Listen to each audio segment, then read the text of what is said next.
మనకి 9th క్లాస్లో 4th lesson plasma పొర గుండా పదార్థాల కదలిక.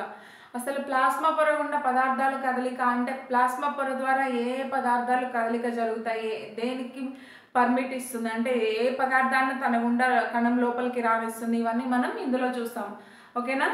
అసలు కణం గురించి మనం మాట్లాడుకున్నట్లయితే జీవులన్నీ కణాలతో నిర్మితమైనవి. ఓకేనా.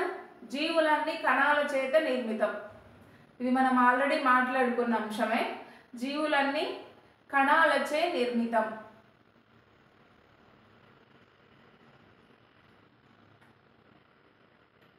ఓకేనా. ఈ కణం అనేది జీవి యొక్క క్రియాత్మక మరియు నిర్మాణాత్మక ప్రమాణం. కణాన్ని మనం జీవి యొక్క క్రియాత్మక మరియు నిర్మాణాత్మక ప్రమాణంగా చెప్తాం అన్నమాట. ఓకేనా.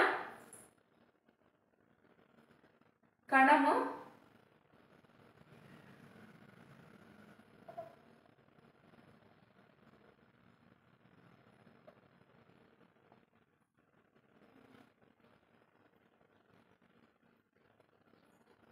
క్రియాత్మక నిర్మాణాత్మక ప్రమాణం.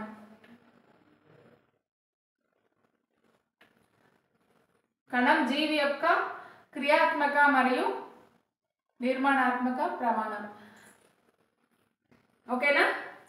ఇంకా కణం గురించి మనం మాట్లాడుకున్నట్లయితే అసలు ఈ కణంలో ఉండే ప్లాస్మా లేయర్ ఏంటి, ఎట్లా పర్మియబుల్ చేస్తుంది, ఇవన్నీ మాట్లాడుకున్నట్లయితే మోర్ ఇన్ఫర్మేషన్ మనం ఆల్రెడీ కణం గురించి చెప్పేసుకున్నాం ప్రీవియస్గా. ఓకేనా. కణం జీవుల్లో అన్ని విధులను నిర్వర్తిస్తుంది. ఈ కణానికి అంటే దీని ఇంగ్లీష్లో వచ్చేసి కణం జీవి యొక్క క్రియాత్మక నిర్మాణాత్మక ప్రమాణే. సెల్ అనేది ఒక యానిమల్ యొక్క లేదంటే ఒక లివింగ్ ఆర్గానిజం యొక్క స్ట్రక్చరల్ అండ్ ఫంక్షనల్ యూనిట్ అంటాం. ఓకేనా. ఇంకా ఈ కణానికి అనేక విధుల్ని నిర్వర్తిస్తుంది. కణం అనేక విధుల్ని నిర్వర్తిస్తుంది. ఓకేనా.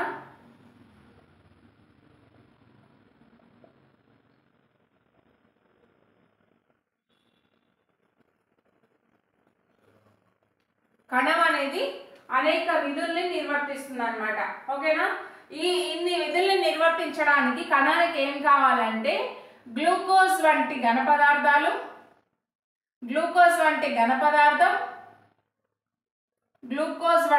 పదార్థాలు, వాటర్ నీరు లాంటి ద్రవ పదార్థాలు మరియు ఆక్సిజన్ వంటి వాయు పదార్థాలు. ఓకేనా.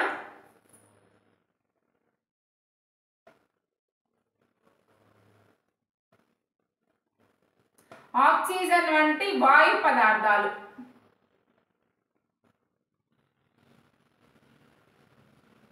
ఓకేనా.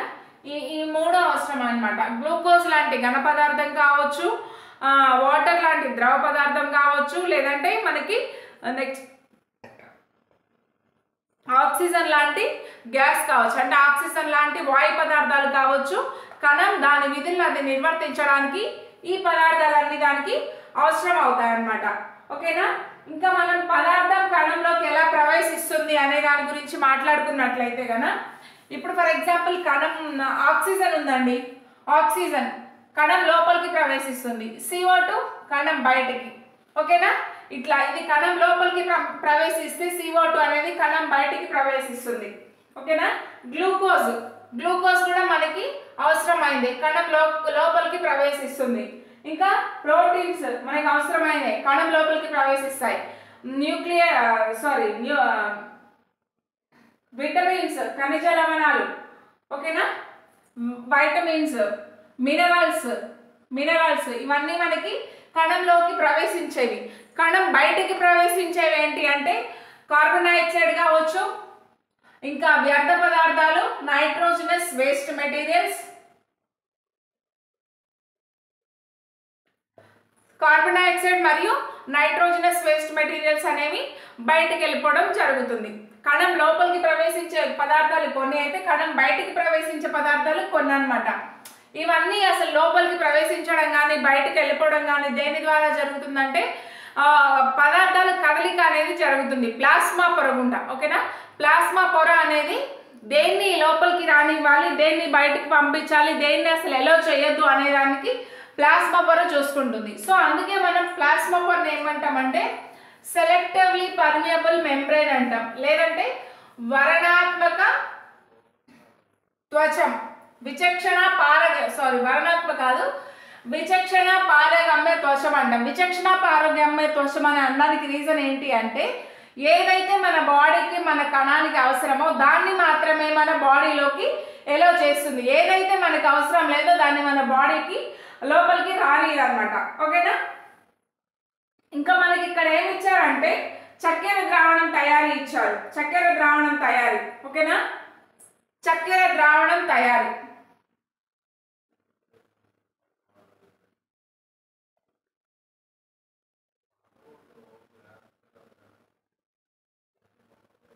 చక్కెర ద్రావణం తయారీ వచ్చేసి మనకి చక్కెర ప్లస్ నీరు, చక్కెర ప్లస్ నీరు. ఓకేనా. షుగర్ అండ్ వాటర్, దీన్నే మనం చక్కెర ద్రావణం అంటాం. ఓకేనా. 100 మిల్లీలీటర్ల ద్రావణాన్ని ఒక బీకర్లో తీసుకొని దానికి ఒక 100 గ్రామ్స్ అంత 100 ml అంత షుగర్ యాడ్ చేయాలి. దానికి మనం కలిపేసి లోపల అంటే అడుగు భాగాన వాటర్ అడుగు భాగాన షుగర్ మాలిక్యూల్స్ అనేవి లేకుండా కలిపేస్తే మనకి షుగర్ ద్రావణం తయారవుతుంది అనమాట. ఓకేనా. చక్కెర వచ్చేసి ద్రావితం, ఇందులో ద్రావితం అంటే కరుగుతుంది, నీరు వచ్చేసి ద్రావణి. ఓకేనా. ద్రావితం మరియు ద్రావణి. ద్రావణి అంటేనేమో తనలో కరిగించుకుంటుంది. ఫర్ ఎగ్జాంపుల్ ఇప్పుడు షుగర్ ఉంది, షుగర్ ఏంటి వాటర్లో కరుగుతుంది, అంటే షుగర్ వాటర్ని తనలో కరిగించుకుంటుంది. ఈ వాటర్ అనేది షుగర్ని తనలో కరిగించుకుంటుంది, అంటే తనలో కలిపేసుకుంటుంది. దాన్ని మనం ద్రావణి అంటాం. ఏదైతే కరుగుతుందో కరగడాన్ని మనం ద్రావితం అని చెప్పొచ్చు. ఈ విధంగా మనం షుగర్ సిరా అంటే చక్కెర ద్రావణాన్ని తయారు చేయొచ్చు. మనకు ఒక ఎక్స్పెరిమెంట్ అనేది ఇవ్వడం జరిగింది టెక్స్ట్ బుక్లో.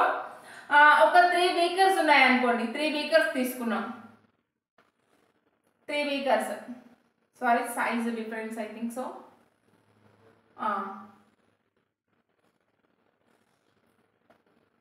A, B, C. ఓకేనా. ఇందులో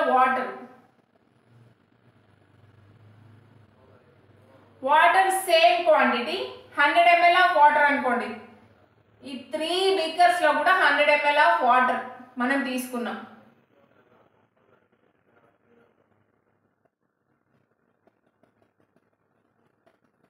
ఓకేనా.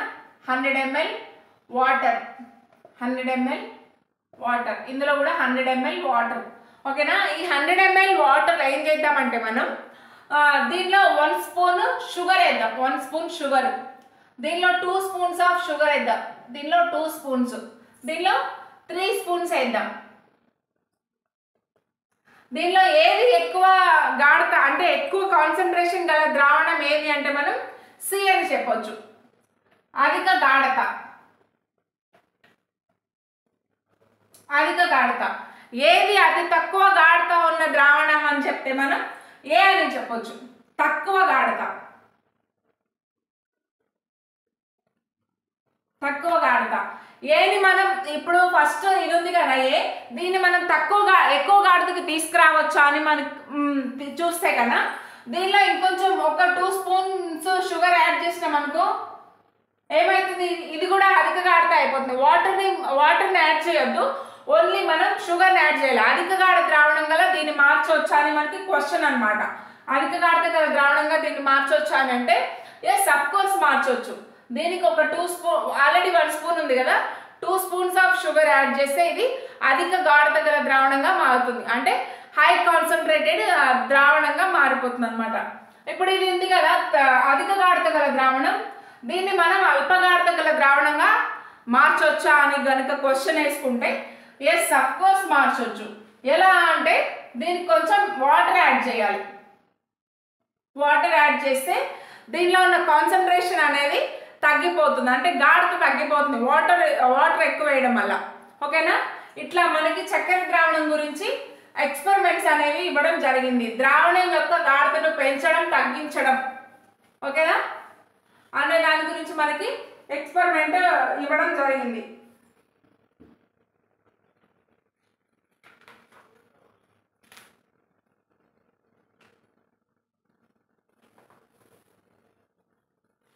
మనకి బంగాళదుంప ప్రయోగం ఒకటి ఉంది. బంగాళదుంప ప్రయోగాన్ని ఈ విధంగా కట్ చేసి లోపల కొంచెం వాటర్ పోస్తే మాత్రం ఇక్కడ వరకు వాటర్ ఉంచితే దీనిలో ఉన్న వాటర్ ఇంకిపోవడం స్టార్ట్ అవుతుంది. అంటే ద్రవాభిసరణ ద్వారా జరుగుతుంది. ద్రవాభిసరణ ద్వారా వాటర్ లెవెల్స్ అనేవి చేంజ్ అవుతూ ఉంటాయి. అసలు ఫస్ట్ ద్రవాభిసరణ అంటే ఏంటి అని కనుక మనం చూసుకున్నట్లయితే, ద్రవాభిసరణ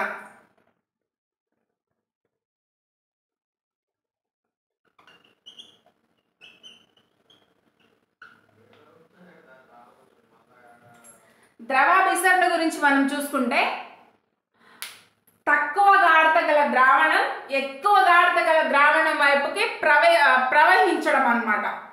ఓకేనా?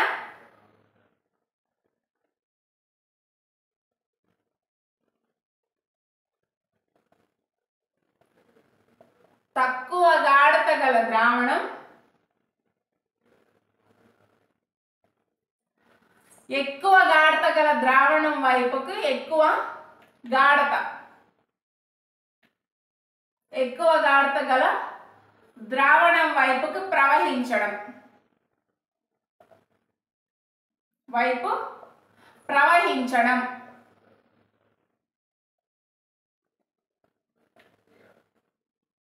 ఓకేనా? అంటే ఇక్కడ మనం చూసుకున్నట్లయితే లో టు హై అని చెప్పొచ్చు. లో టు హై. తక్కువ గాఢత గల ద్రావణం అనేది ఎక్కువ గాఢత గల ద్రావణం వైపుకు ప్రవహిస్తుంది. దీన్నే మనం ద్రవ విసరణ అంటాం. ఓకేనా? ఇంగ్లీష్లో వచ్చేసి ఆస్మోసిస్.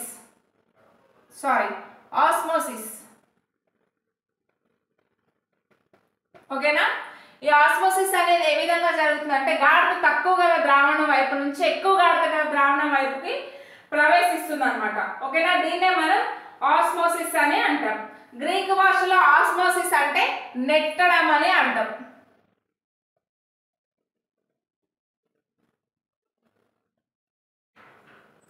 గ్రీకు భాషలో ఆస్మోసిస్ అంటే పుష్ చేయడం అన్నట్టు, నెట్టడం అని చెప్పొచ్చు. ద్రవ విసరణనే మనం ఇంగ్లీష్లో ఆస్మోసిస్ అంటాం. ఆస్మోసిస్ అనేది మన తెలుగు వర్డ్ కదా, అది గ్రీక్ వర్డ్. గ్రీక్ వర్డ్లో ఆస్మోసిస్కి మీనింగ్ ఏంటంటే టు పుష్ చేయడం, అంటే నెట్టడం ముందుకు అనమాట. ఓకేనా? లో కాన్సన్ట్రేషన్ నుంచి హై కాన్సన్ట్రేషన్కి ఫ్లూయిడ్ అనేది వెళ్తుంది కదా, అంటే లో నుంచి హైకి పుష్ చేస్తుంది అనమాట, నెట్టబడుతుంది ద్రావణం అనేది. ఫర్ ఎగ్జాంపుల్ మనం ఒక బౌల్లో ఎండు ఖర్జూర తీసుకున్నాం అనుకోండి.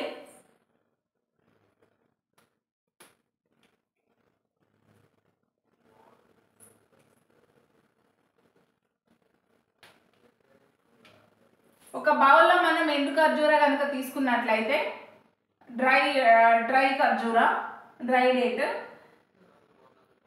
అది కొంచెం సేపు నానిన తర్వాత సైజు పెద్దదవడం జరుగుతుంది, అంటే ఉబ్బుతుంది అనమాట. అంటే అక్కడ ఏం జరిగిందంటే ద్రవ మిశ్రణ జరిగింది.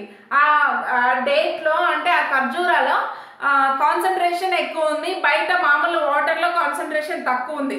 వాటర్ అనేది మనకి ఖర్జూరాలోకి రావడం జరిగింది. సో అక్కడ అది అందుకని ఉబ్బడం జరిగింది. అంటే తక్కువ కాన్సన్ట్రేషన్ నుంచి ఎక్కువ కాన్సన్ట్రేషన్కి ద్రవాల ప్రవాహం అనేది జరిగింది. సో దాన్నే మనం ద్రవాభిసరణ అంటాం. వన్ వర్డ్లో గుర్తుపెట్టుకోవాలంటే లో టు హై, తక్కువ గాఢత గల ద్రావణం నుంచి ఎక్కువ గాఢత గల ద్రావణంలోకి ప్రవేశించడం. ఓకేనా?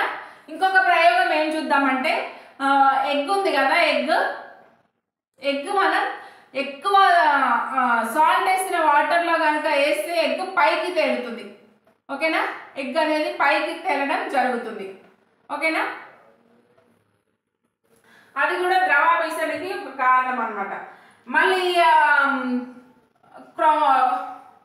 క్రొమాటోఫోర్ ద్వారా మనం పేపర్ అంటే కలర్స్ వడపోత అనేది క్రొమాటోగ్రఫీ ద్వారా చేస్తాం కదా, అవి పదార్థాలు వాటి యొక్క కాన్సన్ట్రేషన్ బట్టి ఒక్కొక్కటి ఒక్కొక్క స్థిర ప్లేస్లోకి వచ్చి ఆగిపోతుంది. ఇలా క్రొమాటోగ్రఫీ పేపర్లో కలర్స్ అనేవి మనం గుర్తిస్తాం కదా. సో కాన్సన్ట్రేషన్ని బట్టి అధిక గాఢత నుంచి ఎక్కువ గాఢతలోకి అవి కలర్స్ అనేవి ప్రవేశించడం జరుగుతుంది అనమాట. ఓకేనా.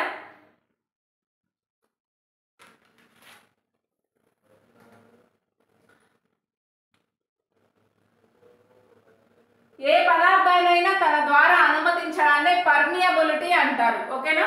పర్మియబిలిటీ అంటే పారగమ్యత. పారగమ్యత పారగమ్యత ఆ పారగమ్యత అనేది పర్మియబిలిటీ అంటే ఏ పదార్థం అయినా తన నుంచి ఎలో చేసుకుంటుంది. తన నుంచి ఏ పదార్థాన్ని ఎలో చేయని దాన్ని ఏది అంటారంటే అపారగమ్యత్వచం అంటారు. అదే లోపలికి రావడానికి ఎలో చేస్తే పారగమ్యత్వచం అని మనం చెప్పొచ్చు అనమాట. ఓకేనా.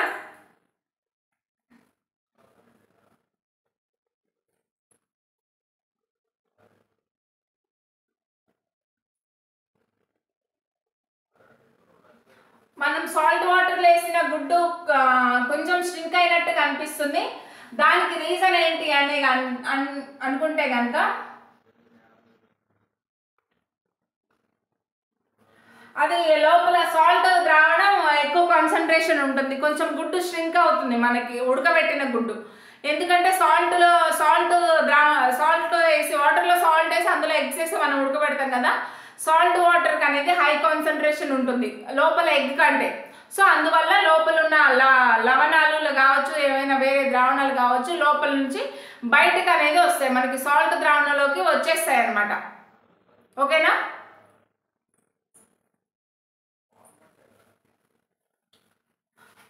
లో టు హై అనే ఒక వర్డ్ గుర్తుపెట్టుకుంటే మనకి ద్రవాభిసరణం అనే దానికి కన్ఫ్యూజన్ అనేది ఉండదు. ఓకేనా. ఇంకా మనకి బాహ్య ద్రవాభిసరణం మరియు అంతర ద్రవాభిసరణ అనేవి రెండు ఉన్నాయి.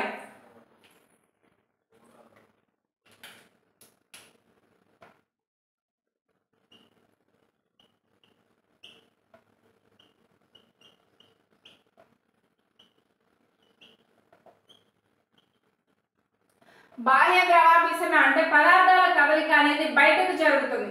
ఓకేనా. ఇప్పుడు సాల్ట్ వాటర్లో వేసిన ఎగ్ అనేది సాల్ట్ వాటర్లో వేసిన egg salt water plus egg salt వాటర్లో ఎగ్ ఏమవుతుంది మనకి స్ట్రింక్ అవుతుంది.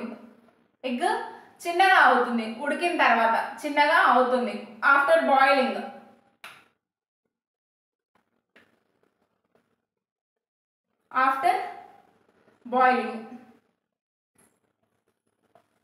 మనకి ఇది సాల్ట్ వాటర్. ఓకేనా. ఇందులో మనం ఎగ్ వేసాం, ఇది సాల్ట్ వాటర్. ఈ సాల్ట్ వాటర్కి అనేది హై కాన్సన్ట్రేషన్ ఉంటుంది. High concentration. ఓకేనా. High concentration. ఎగ్లో అనేది లో కాన్సన్ట్రేషన్ ఉంటుంది. ఇప్పుడు ఏం జరుగుతుందంటే మనకి బాహ్యంగా వచ్చేస్తుంది అనమాట. నీరు బయటకు వచ్చేస్తుంది బాహ్య తలం వైపు.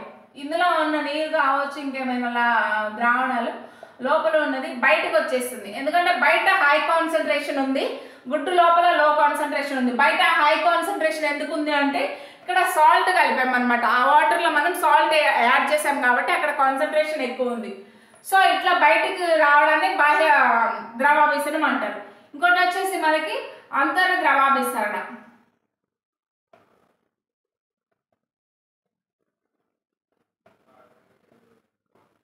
అంతర ద్రవాభిసరణ అంటే ఈ బీకర్లో మనం ఒక ఎగ్ తీసుకున్నాం, దానికి వాటర్ వేసి ఉడకబెడుతున్నాం.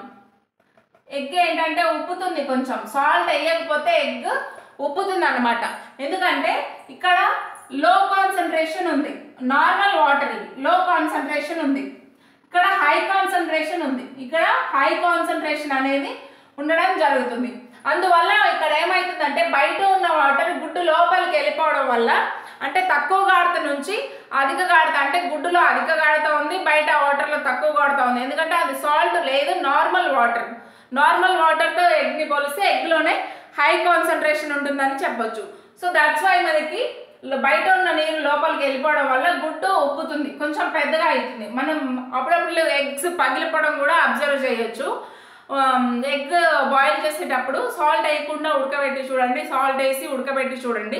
చిన్న ఎక్స్పెరిమెంట్, మనం ఆల్రెడీ రోజు ఎగ్స్ బాయిల్ చేసుకుంటాం ఇంట్లో, కాకపోతే ఈసారి అబ్జర్వ్ చేస్తూ మీరు ఆ బాయిలింగ్ ప్రాసెస్ అనేది చేయండి, మీకు ఈజీగా అర్థమవుతుంది బాహ్య ద్రవాభిసరణం అంటే ఏంటి, అంతర ద్రవాభిసరణం అంటే ఏంటి అని.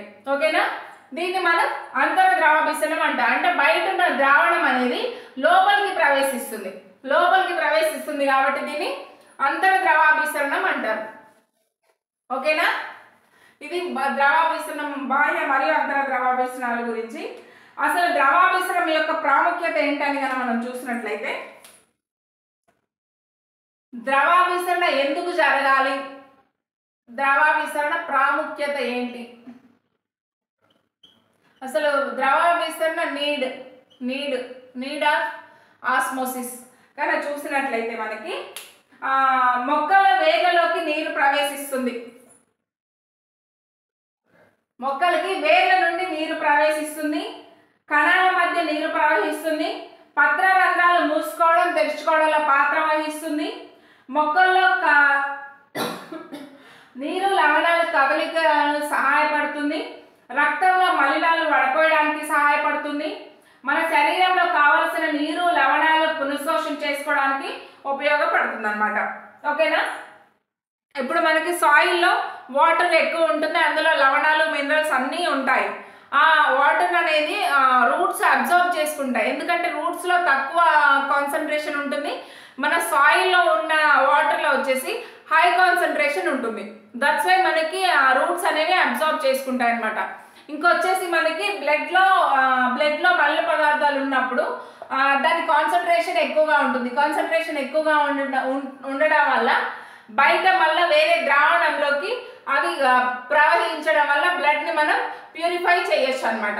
ఓకేనా, అదే కాకుండా మరియు నీరు లవణాల సమతుల్యతకి కూడా మనకి ఈ ద్రవాభిసరణ అనేది, నీరు లవణాల సమతుల్యతకి కూడా ఈ ద్రవాభిసరణ ప్రాసెస్ అనేది యూజ్ అవ్వడం జరుగుతుంది. ఓకేనా, ఇంకా రివర్స్ ఆస్మోసిస్ అనేది కనుక చూసినట్లయితే, సముద్రం నీటికి ఎక్కువ సాల్ట్ టేస్ట్ అనేది ఉంటుంది. రివర్స్ ఆస్మోసిస్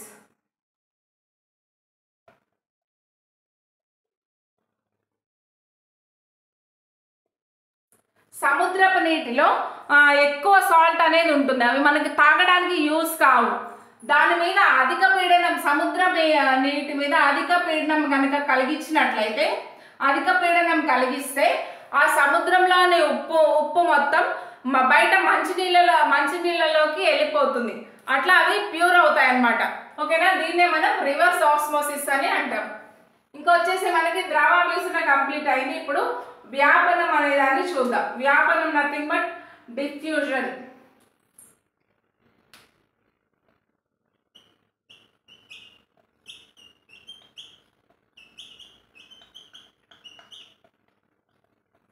ఓకేనా, వ్యాపనాన్ని మనం ఏమంటాం అంటే ఇంగ్లీష్లో డిఫ్యూజన్ అంటాం.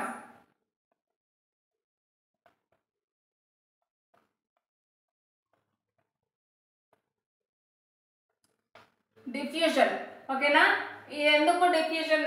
వ్యాపనం అంటే ఏంటంటే ద్రవాభిసరణకి క్వైట్ ఆపోజిట్, పూర్తిగా ఆపోజిట్లు ఉంటుంది ద్రవాభిసరణకి. ద్రవాభిసరణం ఏంటంటే మనకి లో టు హై కదా, ఇది హై టు లో, అంటే అధిక పీడనం నుంచి అధిక గాఢత నుంచి అల్ప గాఢతకు, ఓకేనా, అల్ప గాఢతకు వెళ్తాయి అన్నమాట.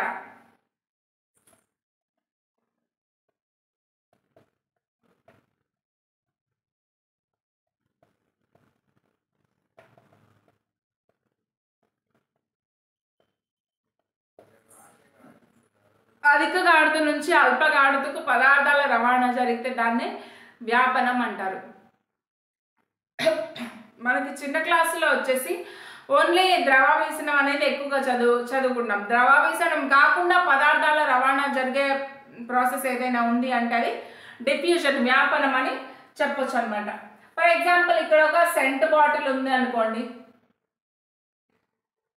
సెంట్ బాటిల్ ఉంది, దీన్ని మూత ఓపెన్ చేసావు, మూత ఓపెన్ చేస్తే రూమ్ అంతా సెంట్ స్మెల్ వస్తుందా లేదా నువ్వు కొట్టుకున్న దగ్గరే వస్తుందా?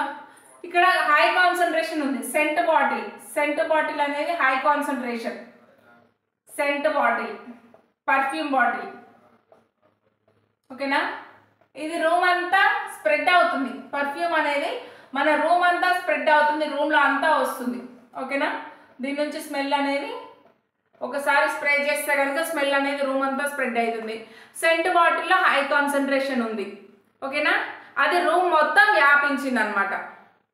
అంటే అధిక గాఢత నుంచి అల్ప గాఢతకు వెళ్తుంది.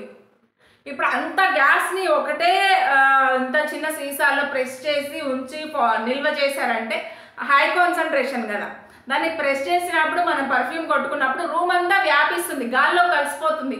అంటే అధికంగా ఉన్న దగ్గర నుంచి సెంట్ బాటిల్ లోపల నుంచి ఏమీ లేని దగ్గర రూమ్ అంతా వ్యాపిస్తుంది, అల్పగాఢతకు వ్యాపిస్తుంది. అదే దీన్నే మనం వ్యాపనం లేదా డిఫ్యూజన్ అంటాం.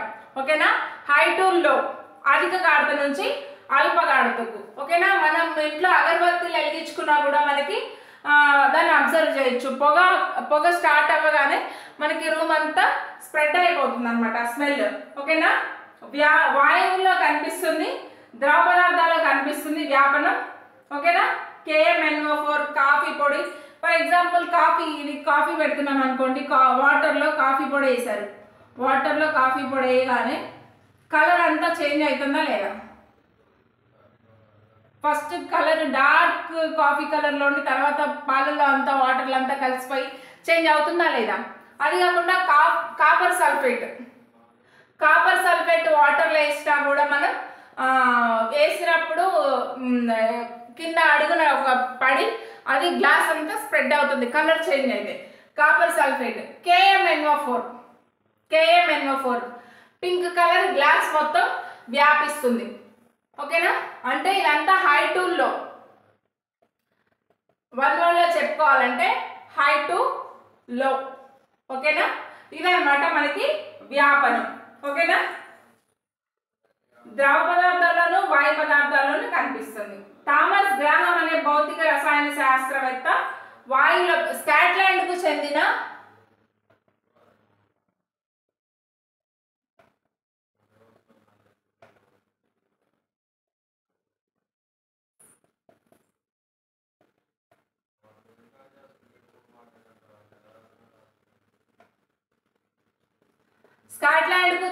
థామస్ గ్రాహం అనే భౌతిక రసాయన శాస్త్రవేత్త మనకి వాయువుల వ్యాపనంపై అధ్యయనం చేశారనమాట. వాయువుల యొక్క వ్యాపనంపై అధ్యయనం చేశారు. ఓకేనా, ఈయన వాయువుల వ్యాపనాన్ని కాకుండా ద్రవ పదార్థాల వ్యాపనాన్ని కూడా అధ్యయనం చేశారు. ఫస్ట్ వాయువుల వ్యాపనాన్ని అధ్యయనం చేసిన తర్వాత ద్రవాల వ్యాపనాన్ని కూడా ఆయన అధ్యయనం చేయడం జరిగిందనమాట. ఓకేనా, మాధ్యమంలో కరిగే పదార్థాలు కరిగిన పదార్థాల కంటే వేగంగా వ్యాప్తి చెందుతాయని ఈయన కనుగొన్నారు. దీన్నే గ్రాహం వాయు వ్యాపన నియమం అంటారు. ఓకేనా, మాధ్యమంలో కరిగే పదార్థాలు కరగని పదార్థాల కంటే వేగంగా వ్యాపనం చెందుతాయి. అర్థమైందా ఈ పాయింట్? కరిగే పదార్థాలు కరగని పదార్థాల కంటే వేగంగా వ్యాపనం చెందుతాయి. ఇక్కడ 2 బౌల్స్ ఉన్నాయనుకోండి,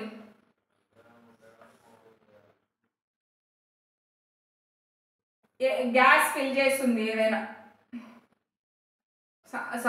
వాటర్ కాదు వాయువులు కదా. కరిగే పదార్థాలు అంటే ఫర్ ఎగ్జాంపుల్ మనకి ఏదైనా వెంటనే కరిగిపోతుంది, సాచురేట్ అవుతుంది. సాచురేషన్ వచ్చేసి అంటే ఇప్పుడు పర్ఫ్యూమ్ ఉందనుకోండి, అది వెంటనే స్ప్రెడ్ అయిపోతుంది రూమ్ మొత్తం, అది వాయువులో కలిసిపోతుంది, కరిగిపోతుంది. ఇంకొకటి వచ్చేసి కొన్ని వెరీ థిక్గా ఉన్నాయి ఉండొచ్చు, ఏమైనా అవి కొంచెం కరగడానికి టైం పడుతుంది. ఫర్ ఎగ్జాంపుల్ మనం టీ పౌడర్ ఉందనుకోండి, ఉత్తగా అట్లా పెట్టినప్పుడు కంటే వాటర్ వేసినప్పుడు తొందరగా కరిగిపోతుంది. ఓకేనా, పర్ఫ్యూమ్ బాటిల్ స్ప్రే చేసుకున్నప్పుడు ఈజీగా స్ప్రెడ్ అయిపోతుంది. అలాగే మనకి కరిగే పదార్థాలు అంటే ఈజీగా స్ప్రెడ్ అవుతాయి అనమాట. కరిగే పదార్థాలు తనలోకి ఇముడ్చుకుంటాయి మాలిక్యూల్స్ని. ఓకేనా, కరగని పదార్థాలు అంత తొందరగా స్ప్రెడ్ కావు అనమాట. ఇంకొచ్చేసి మనకి డయాలసిస్ అనే దాని గురించి ఇచ్చారు. డయాలసిస్ కూడా ద్రవాభిసరణ ప్రక్రియ ద్వారా పనిచేస్తుంది. డయాలసిస్ ద్రవాభిసరణ అనే ప్రాసెస్ ద్వారా,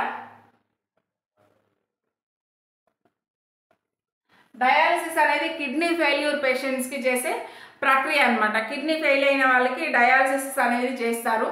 వాళ్ళ బ్లడ్లో ఏంటంటే ఎక్కువ వేస్ట్ మెటీరియల్ వాళ్ళ కిడ్నీ ఫిల్టర్ చేయలేదు. మనకి బ్లడ్ని కిడ్నీ ఫిల్టర్ చేస్తుంది కదా, వేస్ట్ మెటీరియల్స్ అన్ని తొలగించడంలో ప్రధాన పాత్ర వహిస్తుంది. ఆ కిడ్నీ ఫెయిల్యూర్ ఉన్న వాళ్ళు, కిడ్నీ డిసీజ్ ఉన్న వాళ్ళు బ్లడ్ని ఫిల్టరేట్ చేయలేరు అనమాట. మనం బయట నుంచి ఒక ద్రావణాన్ని, డయలైజర్ అనే ఒక యంత్రంలో ద్రావణాన్ని పంపించి అందులో తక్కువ గాఢత గల ద్రావణాన్ని ఉంచినట్లయితే కనుక